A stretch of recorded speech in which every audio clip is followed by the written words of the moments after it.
నమస్తే. ఇన్నాళ్ళు నన్ను సపోర్ట్ చేస్తూ, ఎంకరేజ్ చేస్తూ మీ ప్రేమని నాకు అందిస్తున్న ప్రతి ఒక్కరికి కృతజ్ఞతలు. అలాగే ఈ వీడియో కూడా ఖచ్చితంగా మీకు ఉపయోగపడుతుంది. లైక్, షేర్ అండ్ సబ్స్క్రైబ్ చేసి మీ సపోర్ట్‌ని నాకు అందించండి. అలాగే ఈ వీడియో పట్ల మీకున్న అభిప్రాయాన్ని కామెంట్ సెక్షన్‌లో కామెంట్ చేసి తెలియజేయండి. ఇప్పుడు వీడియోని చూద్దాం.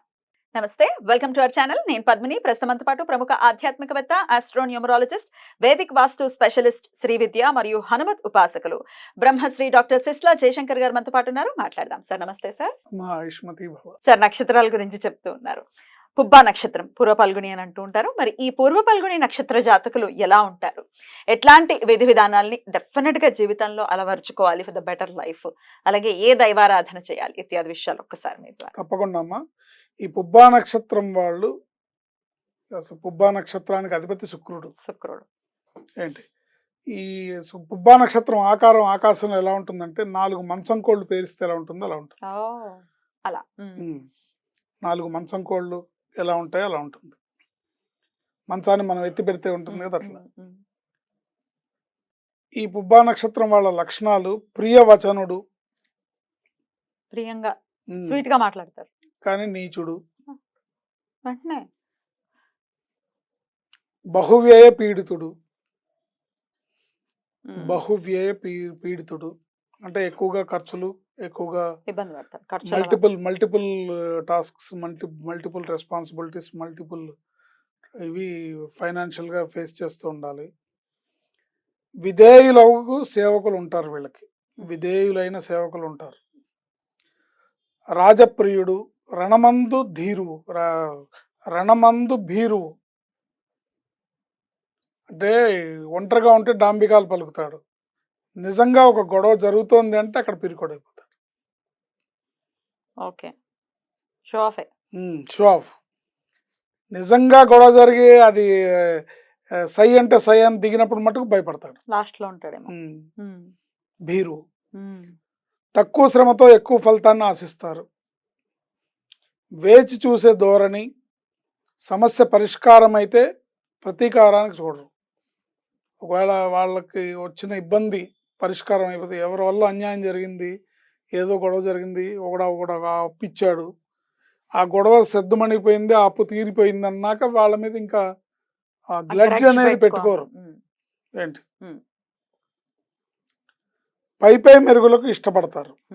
విమర్శలను తట్టుకోలేరు.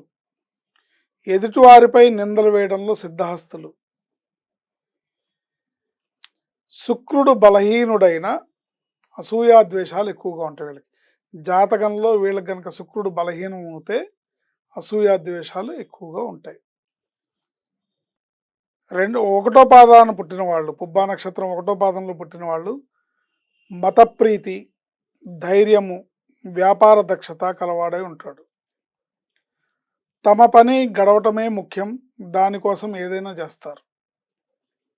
ఆవేశం పాలు ఎక్కువ, వేచి చూచే ధోరణిలోనే తొందరపాటుతనం ప్రదర్శించడం వలన అభాస్ పాలవుతారు. వేచి చూసే ధోరణిలో తొందరపాటును ప్రదర్శిస్తారు.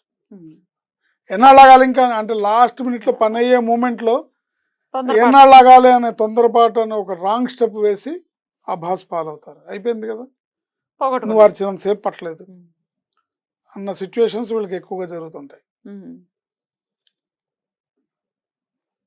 2వ పాదం వాళ్ళు వ్యవసాయ జీవి, అదృష్టహీనత, పైవాటితో పాటు తెలివితేటలు ఉంటాయి.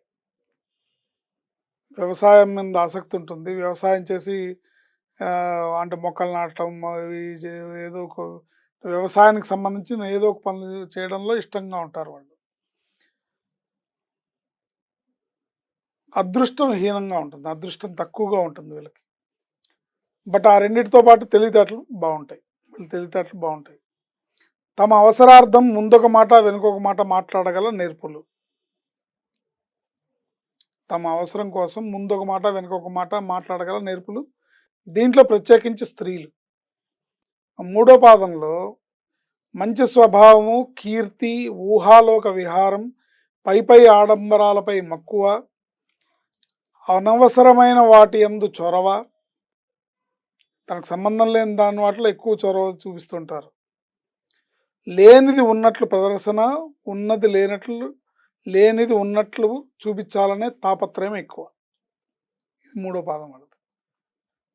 4వ పాదం వాళ్ళకి మందమతి, దైవద్వేషి, మతద్వేషి, అరే! వాస్తవాలకు భిన్నంగా ఆలోచిస్తారు.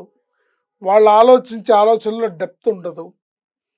మూర్ఖత్వము, సాధింపు ధోరణి, తమని తాము ఎక్కువగా ఊహించుకొని బతిమాలించుకోవాలని చూస్తారు. హ్మ్. అంటే వాళ్ళని వాళ్ళు ఎక్కువగా ఊహించుకొని నాకు ఈ ప్రయారిటీ ఇవ్వలేదు. ఇప్పుడు ఒక ఫంక్షన్‌లోకి వెళ్ళాననుకోండి, నాకు గౌరవం లేదు, అందరికి పెట్టారు నాకు పెట్టలేదు, వాడికి బట్టలు పెట్టారు నాకు పెట్టలేదు. హ్మ్. ఏంటి హ్మ్. తా వా కొంచెం వాళ్ళు తప్పు చేస్తే బతిమాలించుకోవాలని కూడా చూస్తారు వీళ్ళు. ఇలాంటి ఓకే. ఆలోచనలు కలిగి ఉంటారు. 4 పాదం. 4వ పాదం వాళ్ళు. So, right. ఓవరాల్‌గా పుబ్బా నక్షత్రం వాళ్ళు హ్మ్. లక్షణాలు ఇలా ఉంటాయని మహర్షులు వారు చెప్తున్నారు. రైట్. మరి మార్చుకోవాల్సినటువంటి అంశాలేంటి సార్? మార్చుకోవాల్సిన అంశాలు అనే కన్నా వీళ్ళు జీవితంలో తీసుకోవాల్సిన జాగ్రత్తలు ఏంటి అనేది మనం అనుకోవచ్చు. వీళ్ళు జీవితంలో రాంగ్ స్టెప్ ఎక్కడ పడుతుంది అంటే, వివాహం విషయంలో వివాహం సమయం ఆసన్నమైనప్పుడు దాన్ని గనక వీళ్ళు పొరపాటున పోస్ట్‌పోన్ చేస్తే, లేదా లైఫ్‌ని సెటిల్ అయినాకే నేను పెళ్లి చేసుకోవాలనే ఒక ఆలోచనతో ఉంటే గనక జీవితం సెటిల్మెంట్ చాలా కష్టమవుతుంది. హ్మ్. వివాహం విషయంలో తొందరపడి తొందరగా పెళ్లి చేసేసుకోవాలి వీళ్ళు. అంటే ఒక 20, 22, 23 ఆ టైంలో పెళ్లి చేసుకోకపోతే వీళ్ళకి 45 ఏళ్ళు ఒక్కోసారి మిస్ అవ్వడం కూడా అయ్ జరుగుతుంది. బాబోయ్! హ్మ్. అందుకని వివాహం విషయంలో జాగ్రత్తగా సెటిల్ అవ్వలేదు, ఇంకా చదువు పూర్తవ్వలేదు, ఇంకా జాబ్ రాలేదు, ఇలాంటివన్నీ ఈ పెట్టుకోకుండా, కాలిక్యులేషన్స్ ఒద్దు. ఈ క్యాలిక్యులేషన్స్ లేకుండా జాతకాన్ని చూసుకొని వాళ్ళ వివాహ గడియలు ఆసన్నమైనప్పుడు, వివాహ సంబంధాలు వచ్చినప్పుడు, అవకాశం దొరికినప్పుడు చేసేసుకోవాలి. రైట్. అవకాశాన్ని కాలదన్నితే మళ్ళీ వాళ్ళ జీవితంలోకి రావడం అనేది కష్టం. చాలా కష్టం. రైట్. దైవారాధన విషయం గురించి కూడా ఒకసారి చెప్పండి సార్. ఈ వివాహం విషయంలోనే వాళ్ళు ఎక్కడ రాంగ్ స్టెప్ పడినా, ఏమాత్రం రాంగ్ స్టెప్ పడినా వీళ్ళకి లైఫ్‌లో సెటిల్మెంట్ అనేది ఉండదు. సో, వివాహంతోనే సెటిల్‌మెంట్ కూడా. సెటిల్మెంట్ కూడా వివాహంతోనే ఉంటుంది. హ్మ్. సో, ఇకపోతే దైవారాధన అంటే వీళ్ళు జీవితాంతం లక్ష్మీ నరసింహస్వామిని ఆరాధించాలి. లక్ష్మీ నరసింహస్వామిని ఆరాధించడం వల్ల, మంగళవారం, శనివారం లక్ష్మీ నరసింహస్వామి దర్శించడం వల్ల వీళ్ళు మేలుని పొందుతారు. రైట్. లక్ష్మీ నరసింహస్వామిని తర్వాత శ్లోకం ఉంది కదా, ఉగ్రం వీరం మహావిష్ణుం జ్వలంతం సర్వతోముఖం హ్మ్. నృసింహం భీషణం భద్రం మృత్యుం నమామ్యహం. ఈ శ్లోకాన్ని చదువుకోవడం, లక్ష్మీ నరసింహస్వామిని పూజించడం, లక్ష్మీ నరసింహస్వామిని దర్శించడం, ఉపాసించడం వీళ్ళకి బ్యూటిఫుల్‌గా ఎక్స్‌ప్లెయిన్ చేశారు సార్. కృతజ్ఞతలు. ఇక నెక్స్ట్ ఎపిసోడ్‌లో ఉత్తర ఫల్గుని నక్షత్రం గురించి ఆయుష్మతి భవ.